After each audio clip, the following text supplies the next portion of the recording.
Hello, everyone. Welcome to today's episode, the last episode in this little mini series on Keystone habits. And today we're talking about Keystone habits in the social dimension of life or the relational dimension of life. And as I mentioned in the last podcast episode, we don't always stop to think about the choices that we make in those first three dimensions of life are really heavily determining our influence in the social dimension of life, right? The habits that we create for ourselves, the choices that we make in our physical, emotional, and spiritual dimensions of our lives are influencing the influence or determining and affecting the influence that we have with other people. But it's absolutely possible for us to be intentional about creating keystone habits in that social dimension of life. It's going to help us increase our influence, going to help us with our relationships. It's absolutely going to help us move forward. And, this applies personally, it applies professionally, it applies at work, it applies in your community, it applies in a volunteer organization. It's absolutely possible to intentionally build our influence. We do have to be intentional about it, though. It doesn't just happen by accident. And it's interesting that the same principles that help us influence effectively at work or in our career help us influence effectively at home as well, right? So the same principles that help us increase influence affect us in our personal relationships and our personal lives just as much as the professional side of us. So that's almost more of a reason to think about how do we intentionally leverage and increase our influence.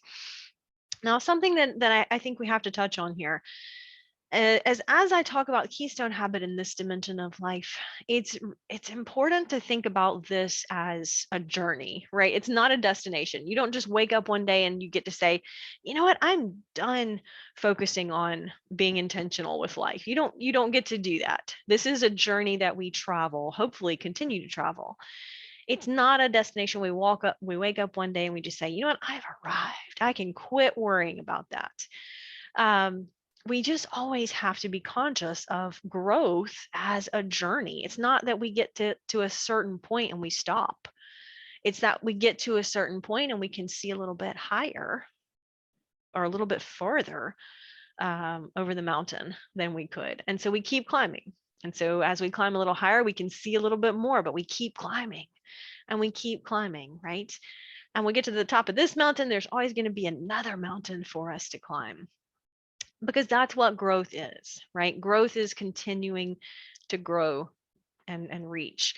And we see this, and I have this just mental image of this giant oak tree, right? It starts out as just an acorn and it grows, but it doesn't get to 2 feet tall and say, okay, I'm done, right? That tree just continues to grow and continues to grow. And as it grows, it gets stronger, right? And I think that we're the same way, that as we continue our growth journey, we get more solid, right? We get stronger. The longer we grow, the stronger we become, particularly as we apply that to one specific area of life.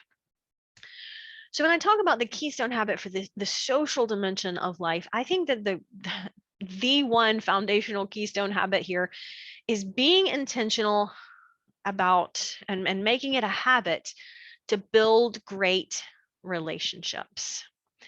But you have to preface that with the understanding that you are building great relationships to add value to other people.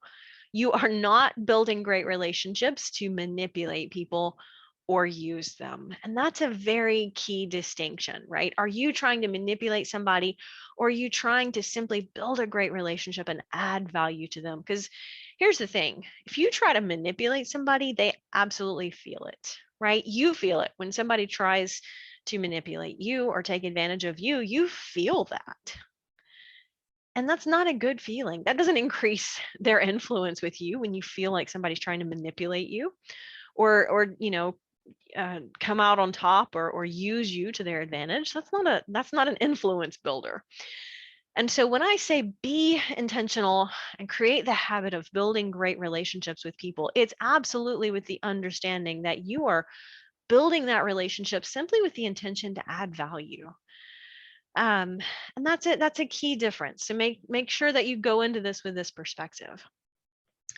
So what does it look like to have a habit of building great relationships with people? I mean, that's kind of, it sounds interesting, but how do we do it? What does it look like? You know, the reason that this is so important is several years ago, I was probably back in, I want to say it was probably back in 2012 when I first read The Five Levels of Leadership by John Maxwell. And it's a fabulous leadership book. If you have not read it, really does a great job of describing the levels of leadership. And we know leadership is influence. So it could have been titled The Five Levels of Influence. And it really helped me understand how to effectively increase my influence by growing through those levels of leadership. It really helps me just put a language around the skill of developing influence. And like anything, when we know how to speak the language, it's much easier to be intentional about it. And so it really helped me.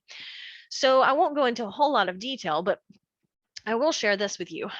Maxwell talks about the five levels of leadership. The first level is position, right? And that's a title, whether it's, you're the owner of a company and you have a title as the owner, or maybe you are a manager and you have people who report to you, or maybe you're a parent and you have kids, right? Whatever that role is, that title or that position, it comes with some authority, but it does not necessarily come with true, authentic influence.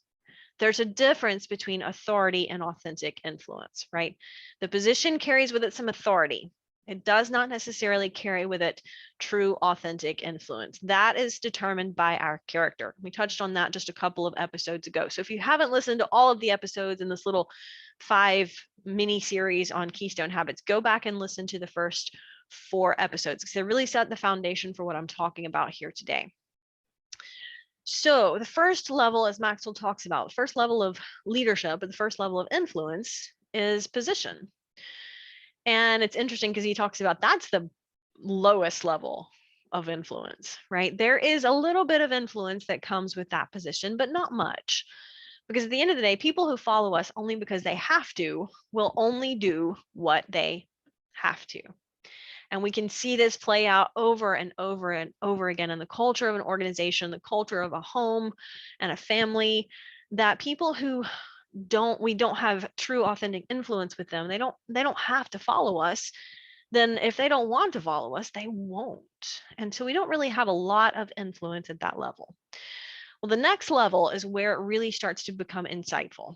Maxwell talks about the second level of leadership is the permission level of leadership. And the key word he says is relationships. And that's really where I think our keystone habit comes in, is intentionally having that habit of building great relationships with people.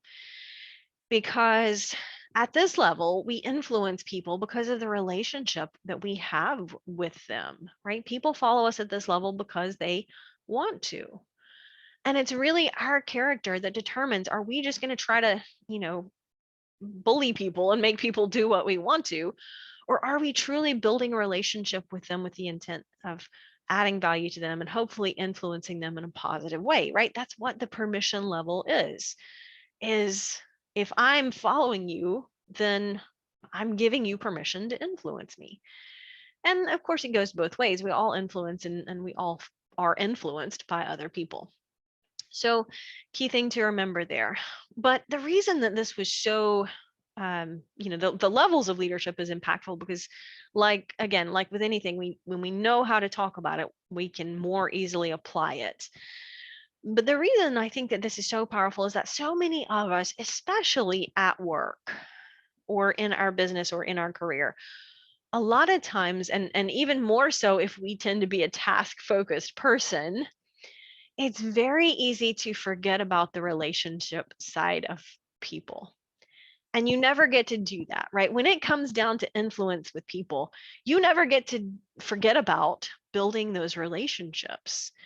You don't ever get to forget about caring about people and adding value to people if you want to continue to influence them effectively. It's just the way it works. See, the thing is that leadership and influence is relational because if you don't know me, you don't trust me. And I don't have any influence with you, right? There's not a lot of influence there if there's no relationship, because if we don't know somebody, we're not likely to trust them. It's just human and human nature. And so when we think about that, it's important to think about how do we go about just having the habit of building great relationships. Do you have that habit? See, I'm more of a naturally task oriented person, and then there again, there's no better way to be people oriented or task oriented. We all have our strengths, and of course we all have areas that we are not as strong in. I tend to be very task oriented naturally, and there again, that can be a great asset. If you're going on vacation, you want me to go with you because I will pack, I'll have all of the things that everyone else forgot to pack. I tend to be very checklist oriented and organized and planning ahead and knocking off the tasks on my to-do list. It's just a natural strength for me. And that organizational planning task side of me it's just part of me. But recognizing that, particularly in a leadership environment, I realize that I have to be particularly careful that I'm not forgetting about the relationship side of people in my just zeal to get things done and check off my to-do list. I absolutely have to make sure that I'm being intentional about those relationships along the way. And it's easy for me to just be wrapped up in my to-do list and checking off the boxes. And so that's why I say, particularly if you are a task focused person like me, you especially have to be more intentional about creating, building, and maintaining those relationships. And there again, not with the intent to use somebody, but just with the intent to add value and to grow. So, what does it look like to have a habit of building great relationships? I talked about a couple of podcast episodes ago about being intentional about using and learning and remembering somebody's name. And I will tell you that I think is you're probably one of the number one assets in building great relationships and having that habit. Just make it a habit of when you meet somebody, you learn and use their name. And I know, a lot of you are thinking, I'm not really good with names. I talked to a lady the other day. I was in the store in the produce department, and she was in the produce department, and she is one of the people who goes around and puts together orders for people who've like ordered through Instacart or ordered online or curbside pickup or something like that. And so I typically try, if we're in town and not traveling, I tend to do my grocery shopping and all of that on basically the same earlier in the day, right? Maybe the same day of the week if it works out. But I have a pretty good routine schedule if we're in town and not traveling. And so if someone is there regularly at the same time, I tend to see them pretty often. And this one lady, she's so sweet. Her name is Robin. And I said something, I just said good morning to her as, we're navigating the produce department. And we're, the only two people in the banana section at 6:30 in the morning. And, I just said, hey, good morning. And she said hello and how are you and that kind of thing. And in a moment I just said, hey, what's your name? And she said, well, I'm Robin, And she kind of smiled, as most people do. When you ask somebody's name, they smile because they feel like you value them as a person. I guarantee you, try it. It's awesome. And we just exchanged a little bit of small talk and we went on. Well, the following week I went back in, and guess who was in the produce department, as she often is? Robin. And so, I'm just running by and I picked up my bag of carrots and I said, good morning, Robin. And she just looked at me, this big old smile, and she just said, good morning. It's almost like she was shocked that I spoke to her and just remembered her name. And we made just a little bit of small talk, and I was about to walk away, and she said, well what's your name? And so I told her my name, and she's like, oh, I'm gonna try to remember that. She's like, I'm not good at remembering names, but I'm gonna try to remember that. And so, I hear a lot of people who talk about, I'm just not good with names. And absolutely, some of us are more gifted at names than others, but every single one of us can intentionally develop that skill. And, I've interacted with her just a couple of times over the course of a week. Um, and, you know, she's encountered hundreds of people and throughout her day and her job and home life and all of that. And yet she was intentionally saying to herself, she's making the effort to try and remember my name. And that really made an impression on me.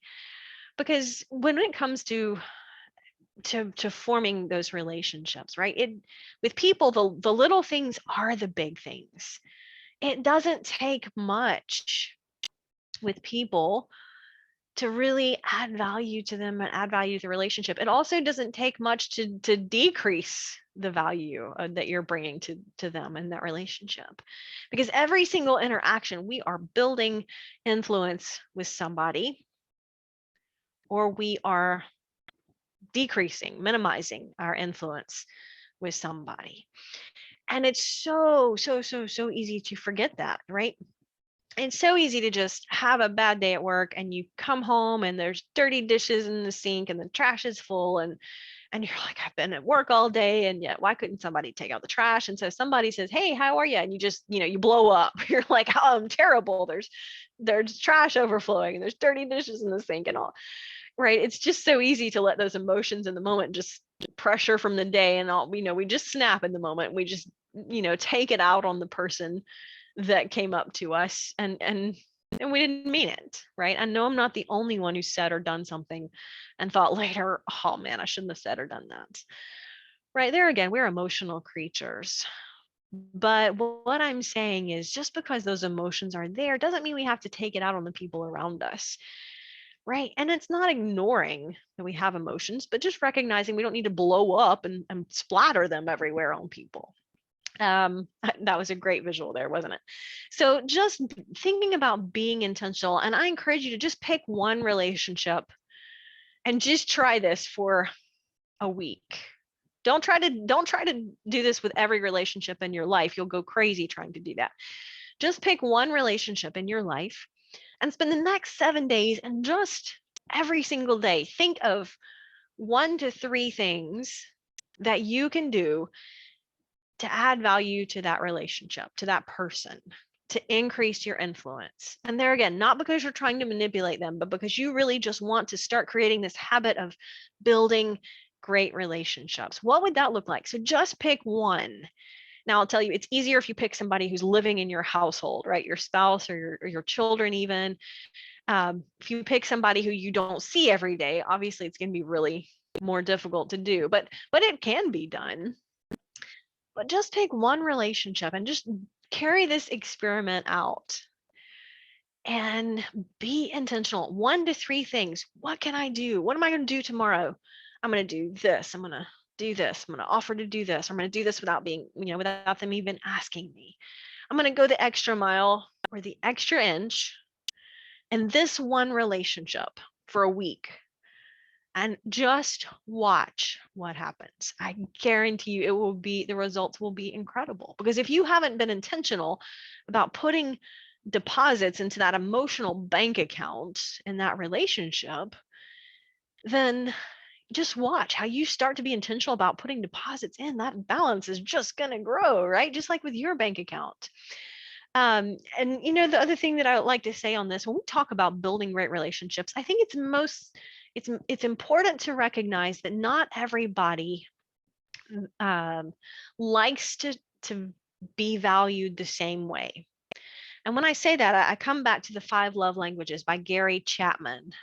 So there we go again with another book with 5 in the title, but it really, Gary Chapman's book, somebody gave it to us as a wedding gift, but we didn't read it I think we started it, but we didn't really dig into it for several years. But the 5 love languages that Gary Chapman talk about that most of us have 1 or 2 ways that we like to feel appreciated. So for example, maybe you're a gifts person and you feel loved and special when somebody buys you something, or picks flowers and brings you flowers, or gives you a pretty necklace, or they picked up a blouse the other day in the store because they were thinking of you, and so that makes you feel loved. Or maybe you're a quality time person where you feel like the relationship is so strong when you're spending quality time with that person. Maybe it's time watching a movie, maybe it's talking on the phone or just great conversation, but just quality time and interaction, right? So there are 5 love languages, and I won't get into all of them, but you've gotten the picture, right? Each of us mostly have a primary way of we like to receive affection. The problem is that most of us are speaking in our language, and that's not necessarily the language of the other person. So if you're a gifts person and you just naturally feel loved when somebody buys you gifts, odds are that you probably express appreciation for someone or show affection or love for someone by buying them a gift, because that makes you feel loved, right? That makes you feel warm and fuzzy. So when you want to reciprocate that, you go buy them something. But if they're a quality time person and you buy them a piece of jewelry, they're going to be like, I would much rather have spent 2 hours talking with you than gotten this necklace.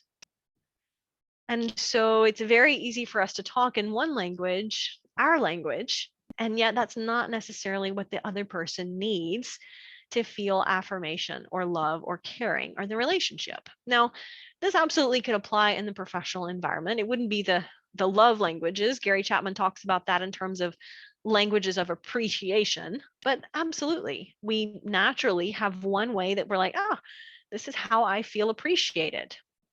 And so if you're in a professional environment, especially if you are the leader, you've got to be really intentional about, learning, how does this person like to be appreciated, acknowledged? Is this person love to hear praise, right? Maybe they want to be publicly recognized. Maybe just sending them a nice note is a way they feel appreciated. Or maybe they want some one-on-one time with you as the leader, right? Most of them would love to have some, but especially if they're a quality time person, that can go a huge way in developing that relationship and making them feel appreciated. So you see this plays out in a lot of different ways, a lot of different aspects, but that's what I'm encouraging you to do. Pick one relationship and be intentional about adding value to that relationship, because this is the keystone habit that launches your influence, right? If there's no relationship, there's very little to no influence, authentic influence. And it doesn't matter if you can get all the tasks done if you're failing miserably at the relationships in your life. And the relationships are what's determining our influence to begin with. So the keystone habit here for this social dimension is just make it a habit to build great relationships. And that can start with learning people's names, and then it can figure out what do they like, how do they like to feel appreciated. Learn to care about them, right? And this might be just being interested in people. I guarantee you, the number one way to increase your influence with people is learning to listen. Learn to listen. Get really great at listening. Because when you ask people questions and you listen to the answers, they feel like you care about them. And there's no quicker way to increase your influence than making somebody feel like you care about them. Because we as people all want to feel like people care about us, right? We have that need to feel appreciated and cared about. And the people who make us feel valued are going to have the greatest influence. So what's funny to me though is, we have high school and then college, and we spend years, going through college and going through high school and all of that. We spend years working on our writing skills, typing or keyboarding skills, public speaking skills, but there's not a lot of time in those early years spent focusing on our listening skills. And that's a shame, because listening is such an important tool when it comes to influence. So if you're not naturally a great listener, get a book on listening to people, right? Get a book on connecting with people. I talked about a couple of podcast episodes ago about my book, Straight Talk, The Power of Effective Communication, and how there's a whole chapter in there dedicated on tips of ways that help you remember people's names. Right? If that's not a strength for you, go get a resource that helps you get strong. You can pick that book up on my website. You can pick it up on Amazon.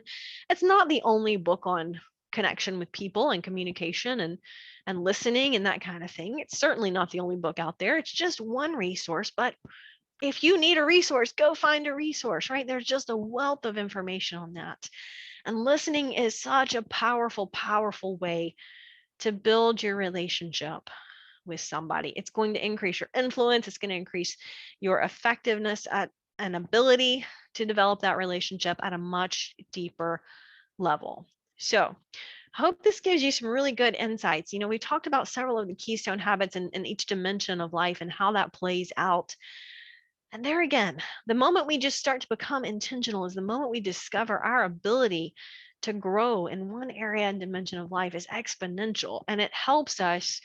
You almost cannot grow really far in one dimension of life without it starting to help pull the other dimensions of life along. And that's the beauty of it, right? Start growing and being intentional with your growth. And that will help you as it just kind of oozes over into the other dimensions of your life and helps you become more intentional in all areas of life. And more intentional becomes more effective. And that equals better outcomes, better results, and better opportunities. Until next time.